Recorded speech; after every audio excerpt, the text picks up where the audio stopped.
বিরূপক্ষ বিশ্বাসের সঙ্গে আমার থেকে আজ থেকে 2020-21 সালের ঘটনা। আমার সঙ্গে যোগাযোগ হয়েছিল আমার ছেলেকে ভর্তি করাকে কেন্দ্র করে নিয়ে, মেডিকেলে ভর্তি করে দেবো বলে আমার কাছ থেকে টাকা নিয়েছিল।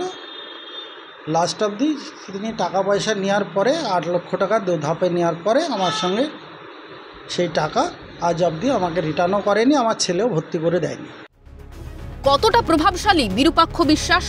অসফলদের ভর্তি করাতে পারত ডাক্তারিতেও। সর্বভারতীয় পরীক্ষা নিট কোনো ফ্যাক্টরি হতো না তার কাছে। বিরূপাক্ষকে অর্থ দিয়ে এরকম আরও কত পড়ুয়া ভর্তি হয়েছে মেডিকেল পড়াশোনায়। তৈরি হচ্ছে বা হয়েছে কি অযোগ্য চিকিৎসক বিরূপাক্ষ বিশ্বাসকে মুর্শিদাবাদের জলঙ্গির দিন মোহাম্মদের চাঞ্চল্যকর অভিযোগের পর এই সব প্রশ্নই প্রাসঙ্গিক হয়ে উঠছে। বুধবার একটি টেলিফোনিক কথোপকথন সামনে এনেছেন প্রতারিত, যেখানে শোনা যাচ্ছে ফোনের অপর ব্যক্তি দিনকে টাকা দেওয়ার কথা বলছেন, চাইছেন নগদ। বদলে প্রতারিত দিন বলছেন টাকা অ্যাকাউন্টে পাঠানোর কথা। তাহলে আমি ওই অ্যাকাউন্টে ট্রান্সফার করে দেবো। অ্যাকাউন্টে আপনার ক্যাশ আনেননি? তাহলে কী করবেন? আমি প্লেজের অ্যাকাউন্টে কিংবা আপনার অ্যাকাউন্টে ট্রান্সফার করে দেবো। অ্যাকাউন্ট ট্রান্সফার করলে আইটির ব্যাপার আছে না, এটাই তো সমস্যা। আমাকে তো ধরবে আইটির ব্যাপার আছে না, অ্যাকাউন্ট ট্রান্সফার করলে এটাই তো সমস্যা। আমি জানি না, আমি একদম জানি না, শিওর আইটিতে কিছু হবে না। 3 লাখ টাকা আপনি আমার দরকার হলে কোনো যদি সমস্যা পড়ে আমি ক্যাশ দিয়ে আবার রিটার্ন নিয়ে নেবো, অসুবিধা কি? ঠিক আছে, আইডি কোনো সমস্যা হবে না। 3 লাখ টাকা আপনি কী পারপাসে পেয়েছেন সেটা যদি হয় ধার নিয়েছিলাম, আমার ধার ফেরত। হ্যাঁ, ধার ক্যাশ হয়তো আমি সেই টাইমে টাকাটা ম্যানেজ করলাম, ক্যাশ টাকা আমার নামে ট্রান্সফার করে। আমার কোনো সমস্যা হবে না, আমি আইটি ব্যাপার জানি না।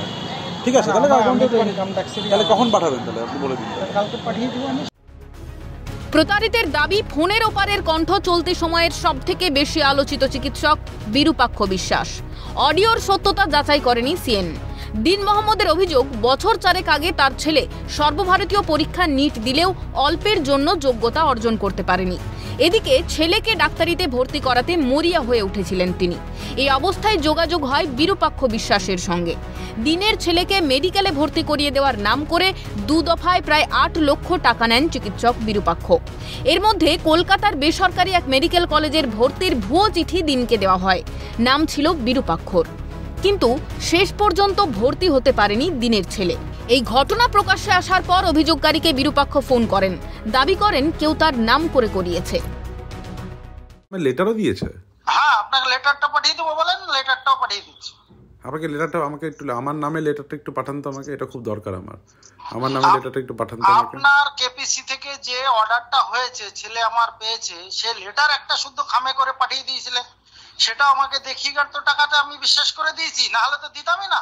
বুঝতে পেরেছি, আমি বুঝতে পেরেছি গোটাটাই কেউ করিয়েছে, আমি বুঝতে পেরেছি। ঠিক আছে, বুঝতে পেরেছি, আমি বুঝতে পেরেছি।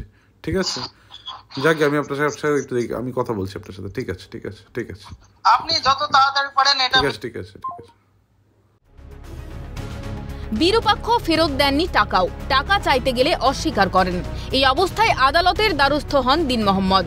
এর মধ্যেই ঘটে আরজিকর কাণ্ড। থ্রেড কালচারের মধ্যে দিয়ে নাম উঠে আসে বিরূপাক্ষ বিশ্বাসের। এই অবস্থায় বিরূপাক্ষকে নিয়ে যখন চারপাশে আলোচনা, সেই সময় হঠাৎই অ্যাকাউন্টে দেখতে পান বকেয়া থেকে 45,000 টাকা ফেরত দিয়েছেন বিরূপাক্ষ।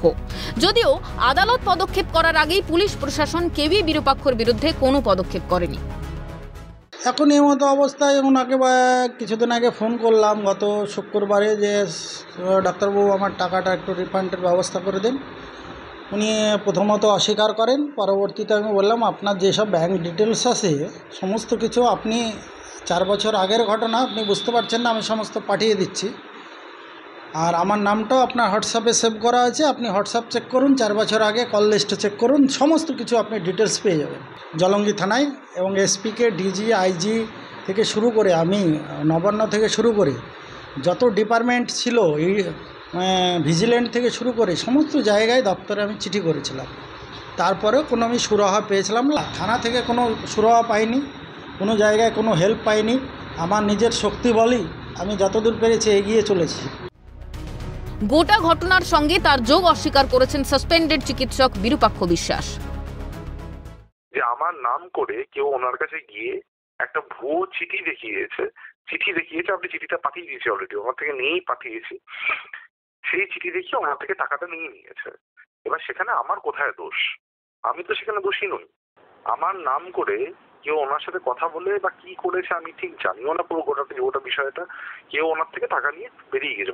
বিভিন্ন জায়গা থেকে বলা হচ্ছে, এক শ্রেণীর লোক তারা বলছেন যে আপনি চিকিৎসক মহলে খুব প্রভাবশালী, বিভিন্ন জেলাতে আপনি প্রভাবশালী, তো আপনার নাম করে যদি কেউ টাকা তোলে তাহলে তো সেই আপনি যে খুব প্রভাবশালী সেই তত্ত্বটাও কি কোনো জায়গায় প্রতিষ্ঠিত হচ্ছে না? আজকে যেই মেয়েটি বলা হচ্ছে যে ধর্ষণ এবং খুন হয়েছে, আজকে ধর্ষণ শুধু মেয়েদের হয়, ছেলেদের কি হয় না? আজকে আমার অবস্থা আপনি দেখুন, আমি যেখানে ইনভলভই না পুরো ব্যাপারটার সাথে, সেখানে একের পর এক জিনিস আমার সাথে কে জুড়ছে, কোথা থেকে জুড়ছে, কিভাবে জুড়ছে, আমি কিছুই জানি না। এই ঘটনাটাই দেখুন, কে গেল একটা ভুয়ো চিঠি নিয়ে সেই ব্যক্তিটির কাছে, আর নিয়ে গিয়ে তার থেকে টাকা নিয়ে চলে আসলো আর কি। না, আমি সকালে খবরটা পাওয়ার পর প্রচন্ড বিচলিত আর প্রচন্ড মর্মাহত। আর এখানেই প্রশ্ন উঠছে, কতটা প্রভাবশালী বিরূপাক্ষ বিশ্বাস, কার হাত তার মাথায়? নেপথ্যে কি বড় সড়কেও উঠছে প্রশ্ন। ইকবাল হোসেনের রিপোর্ট, ক্যালকাটা নিউজ।